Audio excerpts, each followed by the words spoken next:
A sweeping federal audit has exposed deep problems inside America's truck driver training system, revealing that nearly half of all CDL schools are failing to meet basic government standards. The findings raise new questions about how drivers are being trained, the safety of the nation's highways, and the long-term stability of an industry already under heavy pressure. According to the U.S. Department of Transportation, 44% of roughly 16,000 federally registered CDL training providers did not comply with requirements set by the Federal Motor Carrier Safety Administration.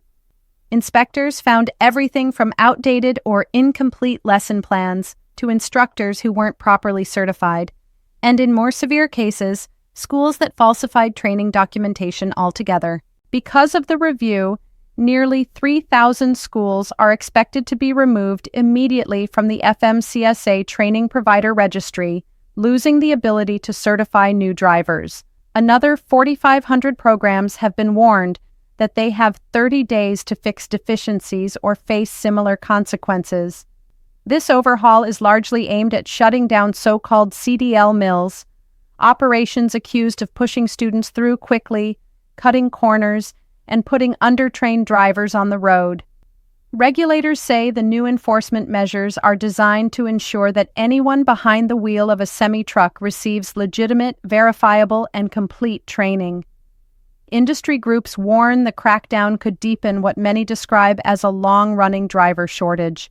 Official estimates suggest the U.S. is tens of thousands of drivers short, a gap often blamed for supply chain disruption since the pandemic. But many people inside the trucking world say the situation is more complicated. While companies claim they can't find enough qualified drivers, countless truckers report sitting for hours, even days, waiting on available freight. Analysts argue the real issue may be inefficiency in freight movement, dispatching, and warehouse coordination rather than a lack of drivers. Some fleet managers note that despite widespread talk of a driver shortage, their own trucks sit parked with no loads, pointing to a system struggling with freight flow, not a workforce shortage. Economists warn the crackdown could still influence the national supply chain. With fewer schools able to certify new drivers, the pipeline of replacements for retiring workers might slow down, potentially affecting deliveries of groceries, building materials, and seasonal goods. The review also highlights deeper, long-standing issues in the trucking industry. Quality versus quantity. Removing low-performing schools could improve safety but reduce the number of new drivers entering the field.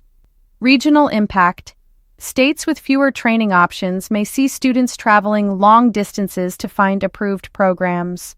Mismatch in supply and demand. Companies describe shortages, yet drivers describe underutilization, suggesting that freight logistics, not headcount, may be the real bottleneck. The DOT has not yet released a full list of schools slated for removal, leaving thousands of students unsure whether their program will remain valid. Officials stress the crackdown targets institutions with repeated or serious violations, not reputable schools with minor clerical issues. Industry organizations are urging the government to phase in enforcement to avoid leaving students stranded mid-training. Meanwhile, analysts say the audit could spark a long overdue debate. Is America really short on drivers, or is the trucking system itself overdue for reform in how freight is assigned, moved, and managed? I'm Sarah Lawson for NewsTeam 13.